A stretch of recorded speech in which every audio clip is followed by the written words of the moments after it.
अंकित जी से आइए आइए।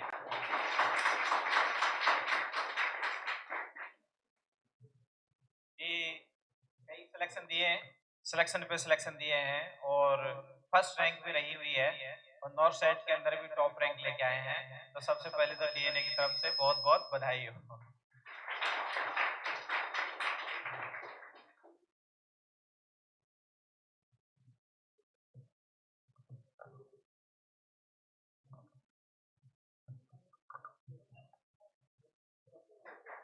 जोर से तालियां। तालियों में कंजूसी नहीं होनी चाहिए 1%। हाँ तो खुशी का दिन है।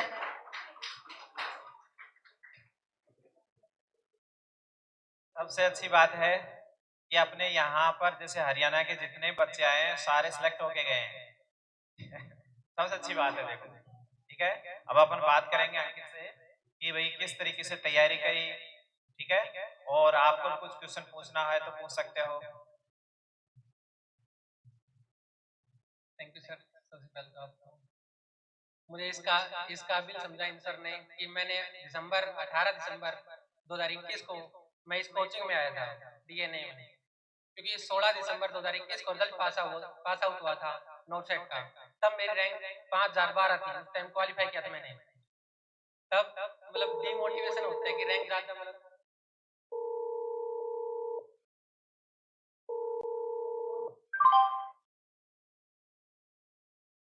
उस टाइम डिमोटिवेशन ये हुआ था कि रैंक मतलब ज्यादा थी ओबीसी में, क्योंकि 80:20 का चक्कर था।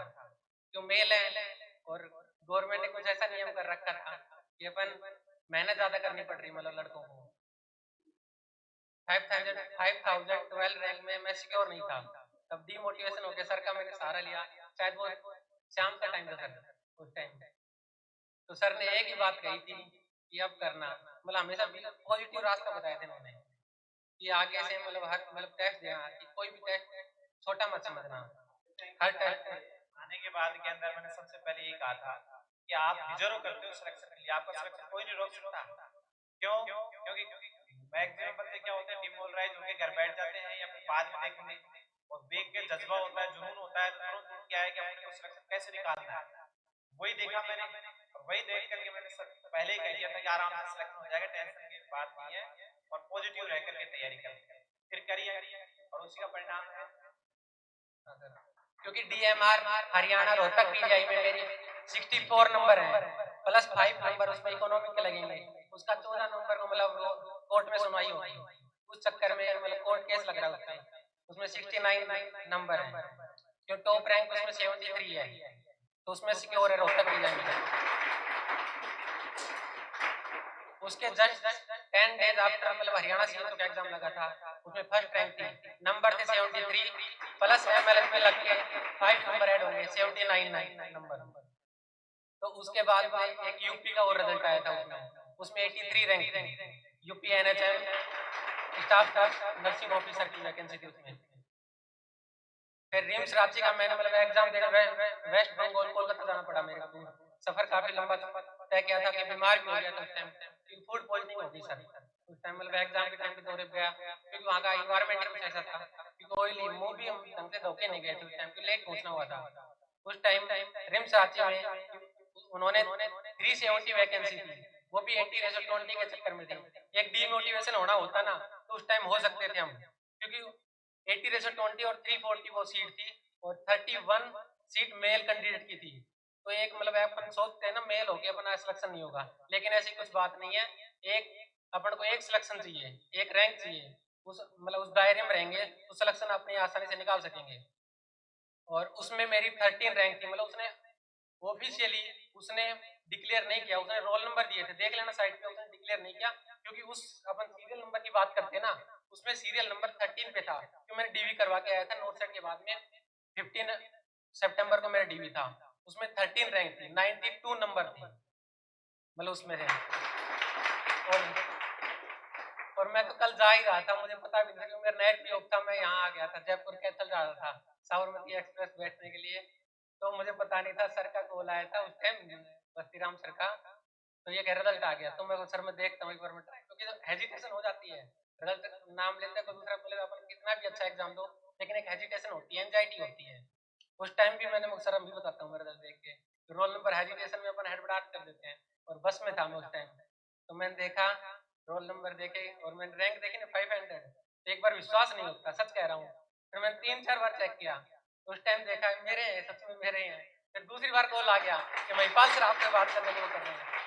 तो हाँ, क्योंकि अब कहते हैं ना कि बिना रास्ता तय किए हुए, लंबा रास्ता तय किए हुए कहीं लंबी दूरी तय नहीं हो सकती। कि अपन को यहाँ आने के लिए कितना लंबा रास्ता तय करना पड़ता है, फिर कहीं जाने के लिए एम्स, कहीं से एम्स वगैरह मिलो, अपन को वहां जाने के लिए तो लंबा ही रास्ता तय करना पड़ेगा। वहां भी मतलब जॉब पाने के लिए कठिनाई से जूझना पड़ेगा, संघर्ष तो करना ही पड़ेगा। संघर्ष का नाम जिंदगी है, ये तो किसी ना किसी मोड पे आपको करना पड़ेगा। ठीक। और डीएनए की खास बात यह है, एक तो Mahipal sir director of DNA, यहाँ की इनकी नेचुरल स्माइल देखो आप, मतलब कोई भी बच्चा है ना फिदा हो जाएगा, मतलब ऐसे हंसते हैं। क्योंकि मैं स्टार्टिंग में जो ऑफलाइन क्लास ली थी मैंने, तो ये मतलब ओबीजी वगैरह पढ़ा रहे थे, फीमेल रिप्रोडक्टिव सिस्टम चल रहा था। तो मेरा फर्स्ट आवर था उस टाइम, तो मुझे लगा जो चीजें मेरे को मतलब उगोनिया वगैरह होते हैं ना, ये मेरे को उस टाइम नहीं पता था। मैं सच कह रहा हूँ, मेरे को कुछ नहीं आता था उस टाइम। इनके मैं लेक्चर सुना, मैंने देखे लाइव वहीं पे, तो मुझे लगा हाँ, क्योंकि एक नेचुरल इंसान के नेचुरल स्माइल होता है ना। अपन अग्रेसिव रह के कब तक पढ़ा सकते हैं? अगर मैं डरा धमका के कब तक पढ़ा सकता हूँ? कोई सामने वाला समझे तो नहीं। वो एग्रेशन होना भी एक इंसान के लिए जरूरी है, एग्रेशन भी जरूरी है, लेकिन कब तक एग्रेशन? लेकिन सामने वाला का अब इन्वायरमेंट में नहीं डलेगा ना, तो अपन कितना भी एग्रेशन कर लो कोई मतलब नहीं है। एग्रेशन होना टाइम पे जरूरी है, लेकिन नेचुरल स्माइल है ना इनकी, वास्तव में सलूट के लायक है। क्योंकि सामने वाले बंदे क्लासमेट होते हैं ना, क्लास में जितने भी स्टूडेंट होते हैं ना, तो वो स्माइल से मतलब लगता है हाँ मैं पढ़ सकता हूँ सर, मतलब इतना मेहनत कर रहे हैं, बोरिंग फील नहीं होगा जितना ओबीजी में, क्योंकि ओबीजी का कंटेंट नोट्स में काफी होता है। और मैंने नोट्स मतलब डीएमआर का एग्जाम दिया था, तो उस टाइम में 17 मार्च का एग्जाम था, तो 12 मार्च को इनकी टेस्ट सीरीज देखना, उसमें से मतलब 45 नंबर का पेपर था। वो 45 में से 23 नंबर चैलेंज देख कह रहा हूँ, वो पेपर खोल लेना, उसमें सेम टू सेम क्वेश्चन है। मैंने सर को आके ये बोला था, क्योंकि टेस्ट संडे को लगता है इस कोचिंग में, ऑफलाइन मतलब टेस्ट संडे को लगता है। मैंने संडे को टेस्ट देके गया था, और 17 मतलब उस दिन संडे था, उस दिन ऑफ दिया था कोचिंग सर आपने नहीं, हर संडे को टेस्ट लगता था। मैंने एक भी टेस्ट मिस नहीं किया उस दौरान, सभी टेस्ट दिए थे मैंने। जिस दिन 18 दिसंबर से लगातार मैं टेस्ट देता, ये भी फायदा था मेरा, क्योंकि अपन टेस्ट मिस कर देते हैं, कई क्वेश्चन ऐसे होते हैं डायरेक्ट आ जाते हैं, अपन को एक भी टेस्ट मिस नहीं करना चाहिए। जो भी कुछ है टेस्ट में अपन को लगता है लाइव अपडेट कुछ ही मान लो, तो कई क्वेश्चन है डायरेक्ट फंस जाते हैं, पता नहीं लगता अपन को कहाँ से क्या, क्यों वन लाइनर क्वेश्चन होते हैं। और अपन को नोट सेट में कितना आवर का टाइम मिलता है? 3 आवर, मतलब 180 मिनट। अपन को एक क्वेश्चन को अटेम्प्ट करने के लिए 54 सेकंड, मतलब 54 पॉइंट कुछ सेकंड लगती हैं क्वेश्चन सोल्व करने के लिए, 54 सेकंड। तो अपने को मतलब ऐसे टाइम तो मतलब होगा नहीं, कैसे मतलब क्वालिफाई किया है, कैसे कुछ किया है, तो अपन उसको मतलब मैनेज किस तरह करें, ये तो डाउट होगा आपका, ये डाउट मैनेज वगैरह टाइम मैनेजमेंट। हाँ, तो टाइम मैनेजमेंट की बात ये है, 54 सेकंड होते हैं। कई क्वेश्चन तो जैसे कि एक वन लाइनर होते हैं, तुरंत जवाब मिल जाता है। और बड़ा जो क्वेश्चन होता है ना, उसको हेजिटेशन मतलब बिल्कुल मत करो, अपन उसको 2-3 बार पढ़ने हैं। मतलब एक बार अपन को भले वो क्वेश्चन आ रहा हो, अपन उसको 2-3 बार पढ़ेंगे। जैसे कि कोई क्वेश्चन है, नॉर्मल बता रहा हूँ, एम्स इतना हार्ड क्वेश्चन नहीं बनता, लेकिन अपनी साइकोलॉजी होती है हार्ड पूछता है। जैसे आपको सब कुछ पता है, सोडियम का लेवल कितना होता है, सीरम सोडियम वगैरह, मतलब सीरम मतलब इतना एक्स्ट्रा सेलुलर की बात कर रहा हूँ मैं, सबको पता है। जैसे मैं आपको एक क्वेश्चन बता रहा हूँ, आप लोग ऐसे बोल रहा है, एक क्वेश्चन है उसमें सीरम सोडियम लेवल आपको पता है कितना है, 135 125 टू 145 रेंज में, काफी लोगों में 135 भी है। लेकिन उसमें क्या दे दिया, सोडियम का लेवल दे दिया 110, 110 सोडियम लेवल है। पोटासियम का लेवल उसने, सीरम पोटासियम का लेवल उसने दे दिया 3.5, और इंट्रासेलुलर उसमें कैल्शियम वगैरह कुछ भी डाल देगा, लेकिन एक चीज अबनॉर्मलिटी दे देगा। तो नर्स क्या प्रायोरिटी करेगी उसमें? मैंने सोडियम बता दिया 110, तो अपन को उसमें ऑप्शन 2 मिलेंगे, 2 में कंफ्यूजन रहता है, एक तो inform the doctor and document the finding.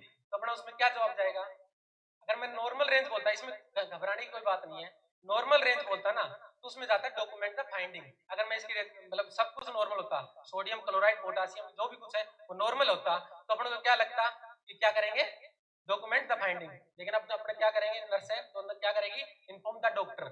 ऐसे क्वेश्चन है, ऐसे 10-15 क्वेश्चन फंसते हैं, तुम कहीं भी देख लेना, जो मतलब अपने लगता है, हार्ड कुछ नहीं है, आपकी नॉर्मल रेंज से क्वेश्चन आएंगे।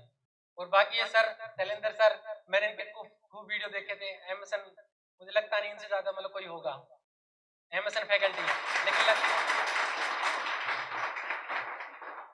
आप ये भी देख सकते हो कि सिलेक्शन मतलब अपन कहते हैं ना भी उस कोचिंग में इतने सिलेक्शन हो गए, उस कोचिंग में इतने सिलेक्शन हो गए, लेकिन एक बार तुम खुद रेशियो को देखना, कोचिंग का तुम खुद रेशियो निकालना एक बार, उस कोचिंग में 1000 का बैच चलता है, क्या 1000 में से 200 सिलेक्शन होना बड़ी बात है? बड़ी बात है क्या? नहीं है ना। अब इस कोचिंग में कम रेशियो और सिलेक्शन रेशियो ज्यादा है नहीं है। अब आप ही देख लो, इन्वायरमेंट खुद देख लो कि मेरा 6ठा सिलेक्शन है, विद इन 2021 का पास आउट हूँ, अक्टूबर में मेरा रजिस्टर नंबर आए थे, 17 अक्टूबर को रजिस्टर नंबर आए थे, तभी देख लो। मेरे साथ वाले काफी हैं, उनका मतलब क्वालिफाई हो गया, अच्छी रैंक से क्वालिफाई है, वो इसी कोचिंग में आए थे।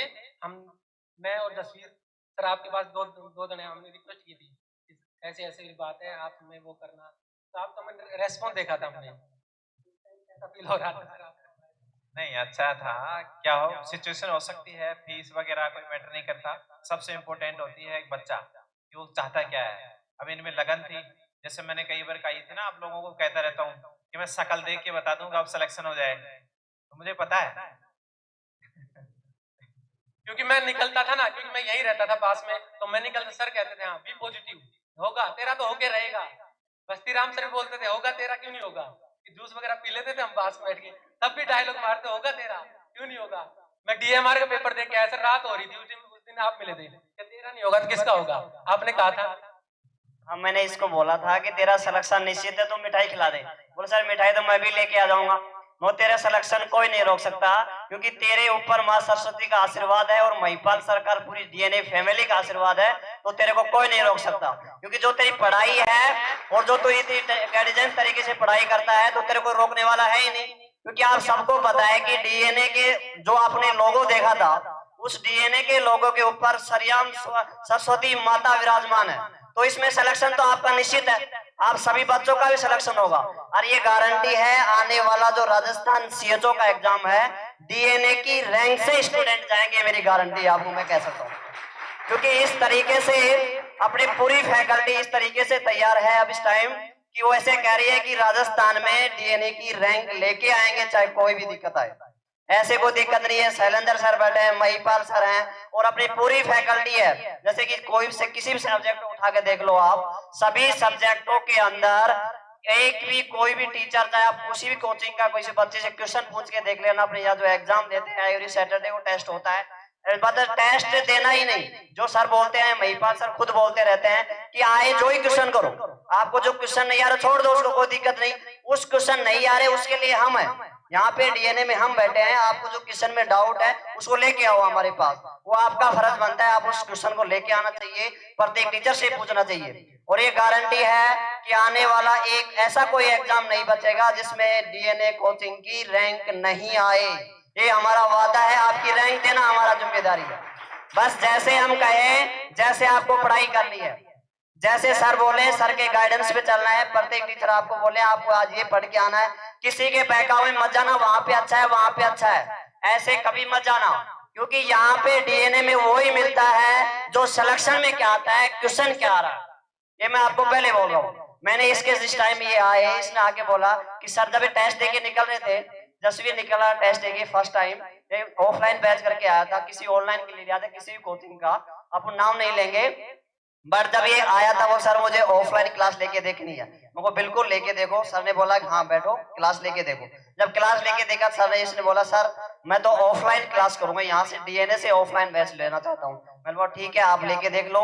तो डीएनए से जब इन्हें ऑफलाइन बैच लिया एवरी सैटरडे, ये बच्चा ऐसा था कि पीछे बैठता था और पीछे बैठ कर एवरी सैटरडे का टेस्ट देके जाता था, और टेस्ट देने के बाद भी फिर बाहर जाके बोलता था सर मेरा सिलेक्शन हो जाएगा क्या। मैंने इसको बोला कि तुझे कोई रोकने वाला ही नहीं है, तुझे कोई नहीं रोक सकता है, हर एग्जाम फाइट करेगा, वो टाइम आएगा जिस दिन तू हर एग्जाम फाइट करेगा, ये मेरी गारंटी है। तब इसने बोला कि सर देखता हूँ क्या होता है क्या नहीं होता है। तो फर्स्ट टाइम इस बच्चे ने एग्जाम दिया हरियाणा सीएचओ का, और मुझे करा हुआ इसके ऊपर कि हरियाणा सीएचओ के अंदर डीएनए कोचिंग की फर्स्ट रैंक लेके आया हरियाणा सीएचओ में। बहुत बड़ी बात होती है, सभी कोचिंग वाले पढ़ाई कराते हैं, बट ये है अपनी कोचिंग से फर्स्ट रैंक लेना बहुत बड़ी बात है। इसके लिए मैं इसको धन्यवाद देना चाहता हूँ कि इस कोचिंग का इसने नाम रोशन किया, अपने घर वालों का नाम रोशन किया और खुद का नाम बढ़ाया आगे। और मेरा यही है, आप सभी से यही निवेदन करना चाहता हूँ बार बार कि आपको भी इसी की तरह, इसी गाइडेंस जैसे इसने पढ़ाई की, इसी तरह आपको पढ़ाई करनी है।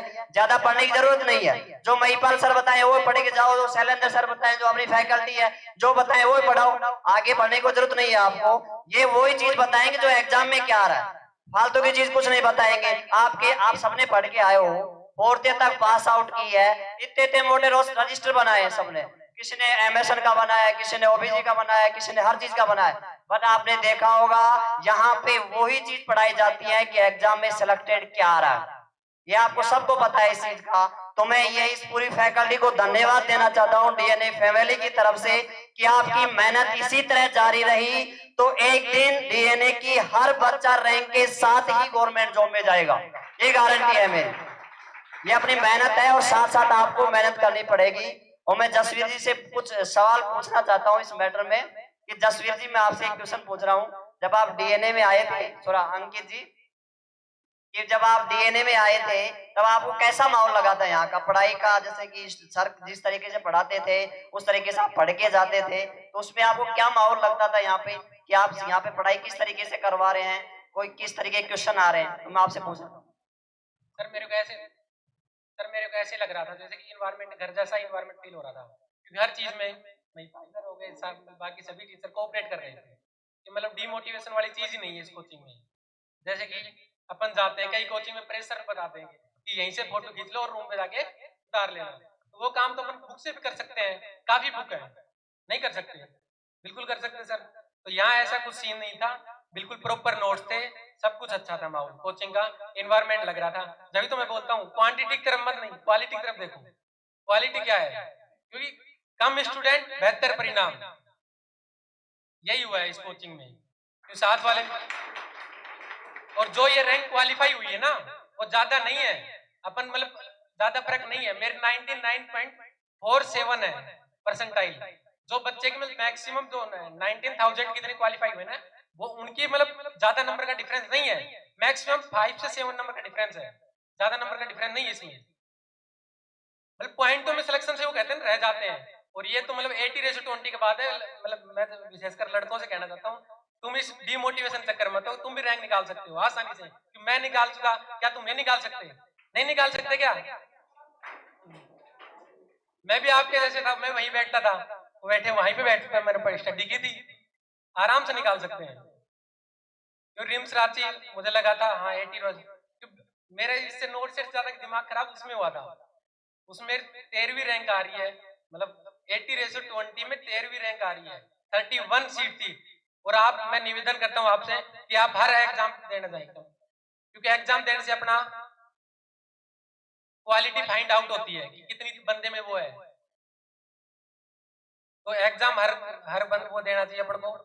वो कहते हैं ना, मांझी तेरी कश्ती के तलबदार बहुत हैं, कुछ इस पार तो कुछ उस पार बहुत हैं, जहाँ खोली है शीशे की दुकान वहां पत्थर के खरीदार बहुत हैं। तो आप मेहनत करोगे, मतलब मेहनत करोगे, टांग खिंचाई करेंगे, आपके परिवार में आप सिलेक्शन निकालोगे तो टांग खिंचाई जरूर करेंगे आपकी, सब कुछ निकालेंगे। बढ़ोगे, प्रोग्रेस, ये तो संसार का नियम अपने समाज में कि वो प्रोग्रेस कर क्यों कर रहा है। श्री राम ऐसे नहीं बने, उनको श्री राम बनने के लिए काफी कुछ छोड़ना, त्याग करना पड़ा था। मतलब समाज की वजह से उन्होंने ऐसे श्री राम नहीं बना, नाम त्याग श्री नाम ऐसे नहीं लग सकता, कुछ करना पड़ता है, कुछ करके गुजरना पड़ता है अपन को, ठीक है? क्योंकि उन्होंने समाज के ऊपर विश्वास किया था। तो माता सीता को उन्होंने पहले तो वनवास के चक्कर में उन्होंने एक्सेप्ट नहीं किया, अपने बच्चों से दूरियां और हो गई थी, ठीक है? इसलिए कहीं भी नजर न भटकाएं। इनकी यूट्यूब पे क्लास होती है शाम को, मैंने, आपने देखा होता, मैंने इन्हीं कोचिंग ली थी ऑनलाइन। मैंने जब मैं ड्यूटी कर रहा था हरियाणा सीएचओ में, तो मेरी अंकी बाबू है, अंकी बाबू आईडी नाम है यूट्यूब पे, तो देखना मैंने इनके हर महिपाल सर वगैरह कोई पढ़ाते हैं, भले इनकी भी, इन सर की भी एक दिन ब्लड की क्लास आ रही थी, डीएमएलटी रिगार्डिंग कुछ नहीं सर, क्वेश्चन फंसते हैं, मैंने देखा है। मतलब कोई भी अपन चाहते नहीं है, छोटा टीचर है, इसमें कमियां अपन निकाल सकते हैं सर। मैं कमी तो आप सब में निकाल सकता हूँ, लेकिन मेरे अंदर कमी है वो मेरे को नहीं दिखती है। मतलब इनमें एक दो क्वेश्चन फंस जाए, मतलब ब्लड वाला टॉपिक अच्छा समझा रहे, लेकिन अपन क्या कहते हैं, अरे ऐसे है, अरे वैसे है। ऐसा कुछ नहीं है, सब अपने आप में छोटे हैं, सब अपने आप में बड़े हैं। ऐसा कुछ नहीं है, मान ले तो हारे, जीत जाए तो ठीक है sir. Thank you, heartly thank you Shailendra sir, Mahipal sir. बहुत बहुत धन्यवाद अंकित आपका। अब शैलेंद्र सर, महिपाल सर दोनों आइए और बच्चे को मां सरस्वती की भेंट देकर सम्मानित करें। सबसे पहले आगे आओ सर, आगे आगे आओ और आगे आओ। सभी जोर से तालियों के साथ फोटो लेना। डीएनए कोचिंग, डीएनए कोचिंग, अरे जोर से बोलो। बहुत बहुत धन्यवाद।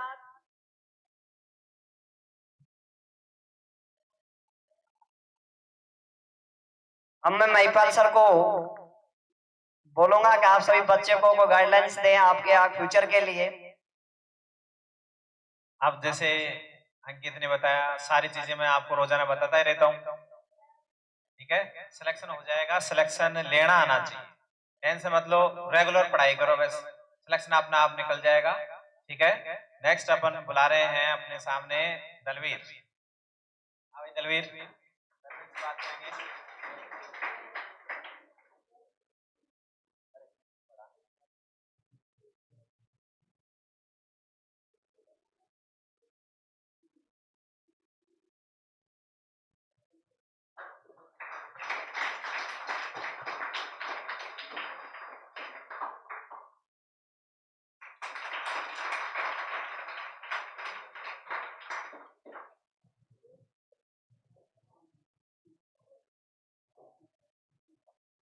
जैसे ये अपन बात करें कि जैसे कई बार ये कहते हैं ना कि मैंने आपको थोड़ी देर पहले बताया था कि मैं शक्ल देख के बता दूं, तो दलवीर से पूछो थे कि बताया था कि नहीं बताया था। बिल्कुल, सर ने यहाँ आते ही बता दिया था। पहली बात तो ये कि सर ने एक ही बात कही थी यहाँ आते हुए कि आपको रेगुलर कोचिंग करनी पड़ेगी। यहाँ अगर आप कंटिन्यू, जो कोचिंग के 6 महीने की ड्यूरेशन रहती है, अगर वहाँ आप कंटिन्यू कोचिंग में रहते हो तो आपका सिलेक्शन कोई नहीं रोक सकता, ना मैं रोक सकता हूँ, ना नॉर्थ सेट वाले, ना कोई भी एग्जाम रोक सकता है।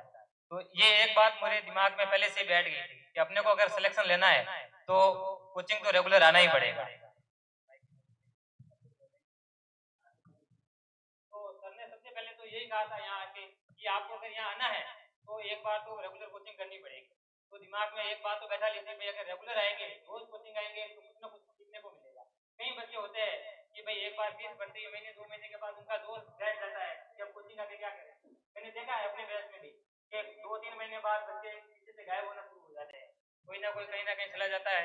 लेकिन उसके बाद क्या होता है कि उनका सिलेक्शन जो रेशो होता है वो अपने आप में कम हो जाता है। तो सबसे पहली बात तो आप सभी को यही कहना चाहूंगा कि आपको यहाँ कोचिंग में रेगुलर कोचिंग ज्वाइन करनी पड़ेगी और रेगुलर आना पड़ेगा। और मैं सबसे पहले तो डीएनए कोचिंग के director Mahipal sir, Shailendra sir और मैनेजमेंट स्टाफ बस्ती राम जी को तहे दिल से धन्यवाद कहना चाहता हूँ कि उनकी वजह से और उनके गाइडेंस की वजह से आज मेरा ये जो एम्स में क्वालिफाई हुआ है। और सबसे पहले मैं आपको बताना चाहूंगा कि जो एम्स का मेरा ये फर्स्ट अटेम्प्ट था, फर्स्ट अटेम्प्ट में मैंने ये क्वालिफाई किया है। तो फर्स्ट अटेम्प्ट में मैंने इस डीएनए कोचिंग में क्वालिफाई किया है और अपने आप में बहुत बड़ी बात होती है कि फर्स्ट अटेम्प्ट में क्वालिफाई करना। बहुत लोगों की इच्छा होती है कि अपन फर्स्ट अटेम्प्ट में क्वालिफाई करें। इससे पहले मैं आपको बता दूं, इसी कोचिंग में पढ़ते हुए अभी पीछे यूपी सीएचओ का एग्जाम गया है आपने। यूपी सीएचओ का एग्जाम कुछ लोगों ने कहा था कि बहुत टफ है, हमने भी सोचा था, एग्जाम देने के बाद सोचा था नहीं होगा। हमने बात की थी महिपाल सर से कि सर एग्जाम का जो लेवल है वो टफ रहा है, शायद नहीं हो पाएगा। तो सर ने कहा क्वेश्चन कैसे थे, मैंने कहा सर क्वेश्चन तो जो आपने सब पढ़ाए थे, अपने ओबीसी में से जो क्वेश्चन थे, शैलेंद्र सर के जो क्वेश्चन थे वो एज इट इज वहां के वहां छपे हैं, तो क्या क्यों नहीं होगा। मैंने कहा सर कुछ कंफ्यूजन भी रहता है अपने आप में, पहला एग्जाम देने जा रही यूपी सीएचओ का मैंने दिया था, उस समय फर्स्ट अटेम्प्ट था यूपी सीएचओ का भी। लेकिन आप सबको बताना चाहूंगा यूपी सीएचओ में मेरे जो नेगेटिव मार्किंग नहीं थी, लेकिन उसमें 68 नंबर के साथ मैं उसमें क्वालिफाई हुआ हूँ अच्छे नंबर से। मैं उसी के साथ मेरे साथ पढ़ाई करने वाले सुनील है, मेरे अच्छे फ्रेंड है, हम दोनों कोचिंग में साथ ही आए थे। हमने सोचा ही नहीं था यहाँ आने से पहले कि इस कोचिंग को हम ज्वाइन करेंगे, क्योंकि सभी के माइंड में रहता है उस कोचिंग में जाएंगे, बड़े बड़े पहले ही आपको नाम सुनने को मिलते हैं। लेकिन मेरे दोस्त ने बोला, सुनील ने, कि एक बार अंदर चल के हम सर को पूछ के तो आते हैं कोचिंग का क्या है। हम अंदर आए, महिपाल सर बैठे थे ऑफिस में, शाम का ही समय था, सितंबर का पहला बैच हमने ज्वाइन किया था कोविड के बाद। तो यहाँ अंदर आते महिपाल सर से मिले, महिपाल सर ने कहा क्या, मैंने कहा सर कोचिंग ज्वाइन करनी है, अभी पास आउट हुए हम नर्सिंग से। तो बोले कर लो कोचिंग ज्वाइन। तो मैंने कहा सर आता कुछ नहीं है। कि क्यों नहीं आता? मैंने कहा सर सबसे पहले तो कोचिंग नर्सिंग में कुछ किया नहीं। सही बात, नर्सिंग में कुछ किया ही नहीं था, फ्री बैठे थे मौज की कॉलेजों में। लेकिन यहाँ आने के बाद एक बार मोटिवेट हुए। महिपाल सर ने कहा ऐसी बात नहीं है, आप यहाँ तैयारी करोगे रेगुलर तो आपका हो जाएगा। फिर मैंने कहा सर आप कैसे पढ़ाओगे, क्योंकि हर कोचिंग में जाते यही सवाल रहता है अपना। तो बेझिझक हमने पूछा, सर हमें इंग्लिश नहीं आती, हिंदी आती है, अगर आप हिंदी में पढ़ाते हो तो हम पढ़ेंगे। तो सर ने कहा आप एक बार डेमो लो, यहाँ देखो कोचिंग आपको कैसी लगती है, उसके बाद मैं क्या कहूंगा, आप खुद कहोगे अपने मुंह से कि आपको कोचिंग कैसी लगी। और बकायदा हमने यहाँ डेमो से पहले हमारे माइंड में सिलेक्ट हो गया था कि ये कोचिंग ज्वाइन करनी है, क्योंकि महिपाल सर की जो बात करने का तरीका और उनकी स्माइल देखते, जैसे मैंने बताया कि उनकी स्माइल देखते ही मतलब आपके माइंड में सेट हो जाता है कि आपको कहीं नहीं जाना है। पता नहीं कोई ना कोई तो जादू है भाई, पक्का इनकी स्माइल में 100% जादू है। हाँ, आप जब सामने बैठोगे तब आपको लगेगा यहाँ से छोड़ के जाना ही नहीं। और आज भी इस कोचिंग में जब आता हूँ तो ऐसा नहीं लगता है कि कोई पराया जैसा बिहेव कर रहा है। आज भी महिपाल सर, शैलेंद्र सर हो गए, बस्ती राम जी हो गए, इतना अच्छा बिहेव करता है कि अपने घर जैसे यहाँ फीलिंग आती है। और कभी भी आओ, कभी भी जाओ, कोई यहाँ तो आपको पता है 24 आवर्स ओपन रहती है अपने, तो कोई मना नहीं करने वाला है, घर जैसी फीलिंग आती है यहाँ। तो आप सभी को कहना चाहूंगा, एक मेन बात ये है कि कोचिंग जिसने ज्वाइन की है वो डीएनए कोचिंग में आए और कंटिन्यू कोचिंग ज्वाइन लगे और रेगुलर कोचिंग आए। सबसे बड़ी बात, अगर आप रेगुलर कोचिंग और रेगुलर जो यहाँ की टेस्ट सीरीज होती है वो आप अगर ज्वाइन करोगे और अच्छे से आप दोगे तो 100% आपका सिलेक्शन कोई नहीं रोकने वाला है। और शाम की जो आप लाइव क्लासेज होती है, आप भी देखते होंगे, कुछ बच्चों ने देखे होंगे, मेरा भी आता है, मिशन सीएचओ नाम से आता है। मेरा मेन जो वैसे उद्देश्य है वो सीएचओ का है, सबको पता ही होगा मेरे बैच के लड़के। और शैलेंद्र सर तो स्पेशली मुझे सीएचओ साहब कह के बुलाते हैं अभी भी इनका जो प्रसिद्ध नाम है और कुछ कहते हैं, एक बात कहना चाहूंगा, कहते हैं कि शैलेंद्र सर का बिहेवियर बहुत अच्छा लगता है। हम आप इनको दिल से समझो, आप मतलब आपको लगेगा इनके जैसा टीचर नहीं है। इनकी टीचिंग क्वालिटी, आप ओवरऑल कहीं भी कोचिंग में चले जाओ, इनकी और महिपाल सर की जो टीचिंग की क्वालिटी है वो आपको अगर कहीं भी देखने को मिल जाए या आप पढ़ने को मिल जाए तो मेरी गारंटी है मैं आपको खुद वहां उठा के लेके जाऊंगा, उस कोचिंग में चल और मुझे बता कौन सा टीचर है। इन जैसा टीचर और इनकी टीचिंग फैकल्टी डीएनए कोचिंग की मेरे को कहीं नहीं देखने को मिलेगी, अभी भी नहीं देखने को मिलती। बहुत सारे बच्चे मेरे पास अभी भी आते हैं, हमें बहुत सारा मतलब कहते हैं ना गीता का ज्ञान मतलब भंडार लिखवा रहे हैं पूरे के पूरे, उनमें से सिलेक्शन नहीं होता है। हमेशा सिलेक्शन आपका सिलेक्टिव स्टडीज करोगे आप, स्मार्ट स्टडीज और कोचिंग के नोट्स, पूरा एम्स नॉर्थ सेट का जो अपना पेपर है, मेरा फर्स्ट शिफ्ट में पेपर था, जयपुर में मेरा सेंटर था, पूरा का पूरा पेपर एज इट इज अपनी थ्योरी में से आया था। आप मान सकते हो एज इट इज अपनी जो महिपाल सर की, शैलेंद्र सर की जितनी भी थ्योरी लिखवाई हुई है कोचिंग के, जिसने नोट्स मेंटेन किए वो अभी भी जाके देख लेना, एक क्वेश्चन अपने बाहर नहीं आया। सिंपल सा क्वेश्चन मैं आपको एक बता देता हूँ, जैसे कि 36 वीक पे आपके जो एमनिटी फ्लूइड का कितना रहता है मेरा, इतने सिंपल क्वेश्चन जो है वो अपने कोचिंग में से महिपाल सर वो हर बार बोलते थे आप इसमें कंफ्यूजन होंगे, आप 800 ml करके होंगे या 1000 ml करके होंगे, वो आपके ऊपर डिपेंड करेगा। लेकिन इनका लगातार हमें गाइडेंस मिलता रहा और शैलेंद्र सर, महिपाल सर और पूरी डीएनए स्टाफ जो भी हमारे साथ रहे, उन्होंने अच्छा मोटिवेट किया हमें हर बात पे। जहाँ हम डिमोटिवेट होते थे हम सीधा आके मिलते थे, सर यहाँ मिस्टेक है, हमसे नहीं हो पा रहा है, क्या करेंगे। सर ने कहा कुछ ना कुछ तो हो ही जाएगा, आप टेंशन लो, इस कोचिंग में आए हो तो फ्री माइंड रहो, आपका सिलेक्शन पक्का है। और 100% ये बात आज साबित हो रही है यहाँ पे कि हमारा सिलेक्शन 100% हुआ है। और आने वाले जो भी एग्जाम है, मैं मेन बात करना चाहूंगा, अभी जो एग्जाम की आपको सुनने को मिल रही होंगी राजस्थान सीएचओ की, अपनी कोचिंग से ही मैं गारंटी देता हूँ, अपनी कोचिंग से ही राजस्थान सीएचओ से रैंक होल्डर निकलेंगे, ये मेरा वादा है आपसे। आने वाले टाइम में आप देख लेंगे सभी कि अपना जो कोचिंग का रेशियो कितना रहता है, और कम आपके जो आपको यहाँ मिलेंगे कि बच्चे कम दिखेंगे, लेकिन जो आपके सिलेक्शन का रेशियो है सबसे ज्यादा यहाँ का है। बहुत सारी कोचिंग है लेकिन सबसे ज्यादा सिलेक्शन का रेशियो आपको डीएनए कोचिंग से ही देखने को मिलेगा। तो मैं फिर एक बार थैंक यू सो मच बोलना चाहूंगा महिपाल सर को, शैलेंद्र सर को और डीएनए के पूरे मैनेजमेंट स्टाफ को, जिनके कारण आज मैंने ये दो एग्जाम फर्स्ट अटेम्प्ट में क्वालिफाई किए। आप भी कर सकते हैं, ऐसी कोई नई बात नहीं है। आपके सामने बैठता हूँ, बहुत सारे तो अभी भी मुझे जानते हैं, नाम से सभी जानते हैं, अभी तक मेरे बैच के बैठे तो सब जानते हैं मुझे, सब के सामने यहाँ से बैठ के यहाँ तक और पहली बार स्टेज पे चढ़ा हूँ, और वो भी महिपाल सर और शैलेंद्र सर के सामने। बहुत बड़ी बात होती है बोलना, पहली बार बोल रहा हूँ, बोला नहीं कभी इतना। आपको एक बात कहना चाहूंगा, कभी जिंदगी में डिमोटिवेट तो अपने होना ही नहीं है, हमेशा पॉजिटिव रखो। रैंक आए, सिलेक्शन हो या ना हो, एक दिन तो होना है, क्योंकि जो पढ़ेगा वो तो 100% सिलेक्शन लेके जाएगा।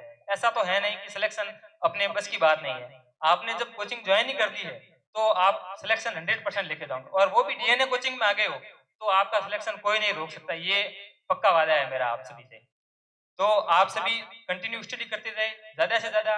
किन्हीं बच्चों को देखा भी है, वैसे मेरे खुद में ये कमजोरी है कि मेरे को आपको बताया कि हिंदी आती है, इंग्लिश मेरे को इतनी समझ में नहीं आती, तो क्वेश्चन सॉल्व करने में भी बहुत सारी समस्या आती है जरूर। लेकिन कोचिंग में जो हर एक मतलब छोटी छोटी बातें, वैसे शैलेंद्र सर स्पेशलिस्ट है हिंदी के, आपको पता ही है, इनका पढ़ाने का तरीका अलग ही है हिंदी में, तो वो कई बार अच्छा लगता है हमें, क्योंकि हम जो क्वेश्चन सॉल्व करते हैं ना उनमें हमें अच्छा, ज्यादा से ज्यादा जितना आप क्वेश्चन सॉल्व करोगे, और क्वेश्चन सेशन शाम को चलता ही है, महिपाल सर का अपने लाइव सेशन चलता है, वो आप कंटिन्यू देखा करो, तो 100% आपका सिलेक्शन कोई नहीं होगा, क्योंकि एज इट इज क्वेश्चन छपते हैं। मैंने पहली बार मैं खुद वहां शॉक हो गया जाते हुए कि भाई जो क्वेश्चन सर लाइव में करवा रहे हैं, जो क्वेश्चन थ्योरी है आपने नोट्स में लिखे हुए, वो एज इट इज वहां के वहां ऑप्शन के साथ छप रहे हैं। इससे बड़ी बात तो अपने लिए क्या होगी, ठीक है ना। तो आप रेगुलर स्टडी करते रहे, और सिलेक्शन अपने से दूर नहीं, एक कदम दूर हो सकता है, लेकिन वो एक कदम अगर आप डीएनए कोचिंग में होंगे तो जरूर आपका वो एक कदम भी पीछे होगा और आप सिलेक्शन के नजदीक होंगे।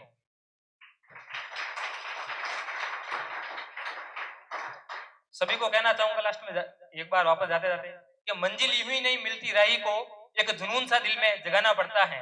मंजिल यूं ही नहीं मिलती राही को, एक जुनून सा दिल में जगाना पड़ता है। पूछो उस चिड़िया से कि घोंसला कैसे बनता है, वो बोली कि तिनका तिनका उठाना पड़ता है, तिनका तिनका उठाना पड़ता है।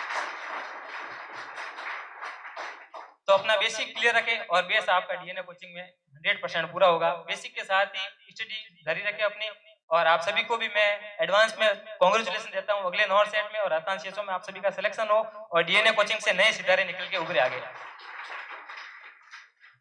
Thank you so much sir, Mahipal sir.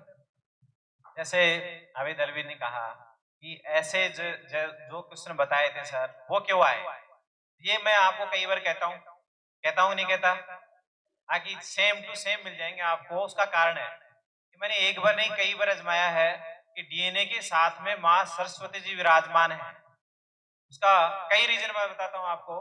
कई बार मैं और सर वगैरह सेमिनार वगैरह मतलब 2019 से 18 से कई बार क्लास लेते थे, तो क्लास लेते वक्त जैसे पूरी ओबीजी को 4 घंटे में करवाना है, अब 4 घंटे में पूरी ओबीजी, लेकिन अपने ऐसे मैं अपने आप भी ये सेट करके करता कि देखिए ये करते हैं, देखिए जैसे माँ सरस्वती जी कितना अपने साथ में, अब वही बुलाएगी जो एग्जाम में आएगा। और रियलिटी में एक बार ऐसा हुआ था, नॉर्थ साइड से पहले दिल्ली एम्स ने लिया था, और 4 घंटे की क्लास में से 35 क्वेश्चन आए थे बिल्कुल सेम टू सेम। तो मैं ये कहना चाह रहा था कि अपने साथ में कौन विराजमान है, सरस्वती जी विराजमान है, वो न रह सकता है, सवाल ही पैदा नहीं होता। मुझे तो इतना कॉन्फिडेंस है मेरे बच्चों पे कि वो हमेशा सेलेक्ट होंगे, 1% ऐसा चांस नहीं है कि सिलेक्शन ना हो, बस कंटिन्यूटी के साथ में रहे। और मेरे लिए बहुत अच्छी बात है, स्टार्टिंग से दलवीर और सुनील आए थे तभी मैंने कहा था, जैसे अभी बहुत सारे बच्चे रेगुलरिटी के साथ पढ़ रहे हैं, तो मुझे लग रहा है कि ये आराम से सिलेक्शन देंगे। लेकिन कहीं ना कहीं एंड में आकर के जैसे कई बार क्या होता है, बैच शुरू होता है, एंड में आते होते बच्चे धीरे हो जाते हैं, तो वो धीरे होते हैं एंड में, टेस्ट देने वाले बच्चों की संख्या कम हो जाती है, तो वो कम हो जाते हैं, सिलेक्शन का रेशियो उसी में ज्यादा होता है, बैग लेके जाने वालों में सबसे कम होता है।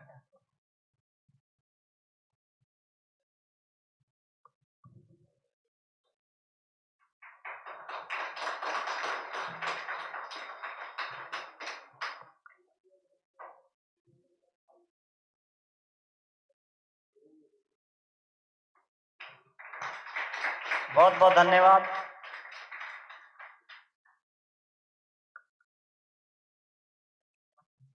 दलवीर से एक क्वेश्चन पूछना चाहता हूँ।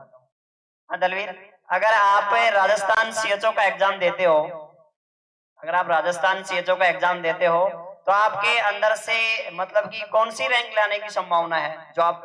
ऑब्वियसली फर्स्ट रैंक, यही रैंक है, और मैं यही रैंक अचीव करता हूँ। जिस तरह से मैंने पढ़ाई की और डीएनए कोचिंग में कंटिन्यूटी रखी है, तो मेरा अचीव करता हूँ कि मैं रैंक होल्डर बनूं और डीएनए कोचिंग का नाम और रोशन करूं। Thank you so much. अगर आपका यही जज्बा बना रहा, अगर आपका यही जज्बा बना रहा तो ये मेरा वादा है कि डीएनए कोचिंग की फैमिली की तरफ से मैं आपको ये आश्वासन दिलाना चाहता हूं कि आप 100% फर्स्ट रैंक लेके ही आओगे, ये मेरी गारंटी है। जिस तरीके से आप पढ़ाई कर रहे हो उस तरीके से लगे रहे तो आपकी फर्स्ट रैंक कोई नहीं रोक सकता। और आपके साथ साथ मैं तो ये भी कहना चाहता हूं कि डीएनए के 5-7 स्टूडेंट ही फर्स्ट रैंक आ जाए तो बहुत ही अच्छी बात है, और वो आएंगे ये भी निश्चित है। क्योंकि जिस तरीके से आप गाइडलाइंस दोगे बच्चों को तो आपके साथ वाले साथी भी ये सोचेंगे कि दलवीर फर्स्ट रैंक आ रहा है तो मैं भी फर्स्ट रैंक लेके आऊंगा। तो सारे मत ये सोचूंगा कि डीएनए कोचिंग से ही फर्स्ट रैंक लेकर के जाए, क्या आपके सामने कोई नहीं टिके। फर्स्ट सेकंड थर्ड सब डीएनए कोचिंग से आए, ये मेरे आपसे सभी से ये मतलब कि दिल की भावना है जो मैं आपके सामने प्रेजेंटेशन कर रहा हूं कि हम सभी बच्चे आने वाले राजस्थान सीएचओ एग्जाम में फर्स्ट रैंक दलवीर ने बुलाई में फर्स्ट रैंक लेके आऊंगा। तो ये गारंटी है Mahipal sir, Shailendra sir, Piyush sir, सारे जो अपनी फैकल्टी है उन सबका आपके ऊपर आशीर्वाद बना रहेगा, ये मेरी गारंटी है। और आप फर्स्ट रैंक लेकर ही आओगे, ये भी वादा है हमारा। पर जैसे कहे वैसे पढ़ना है बस आपको, ठीक है। और दूसरी बात यह है कि मैं आपको एक छोटा सा डायलॉग सुनाना चाहता हूं। वो डायलॉग नहीं है, वो आपका फ्यूचर बनाएगा। क्या बनाएगा? फ्यूचर। कि सपने वो नहीं होते हैं, कि सपने वे नहीं होते हैं जो सोने पे आते हैं, कि सपने वे नहीं होते हैं जो सोने पे आते हैं। अरे सपने तो वे होते हैं जो कभी सोने नहीं देते, जो कभी सोने नहीं देते। तो ये वादा है, सपना टारगेट लेके चलो अपना, और टारगेट की तरफ अगर आप तुम्हारा ध्यान रहा तो कोई भी आपको रोक नहीं पाएगा। चाहे कोई भी एग्जाम हो फर्स्ट रैंक लेके आ सकते हो, चाहे वो नॉर्सेट हो, राजस्थान सीएचओ हो।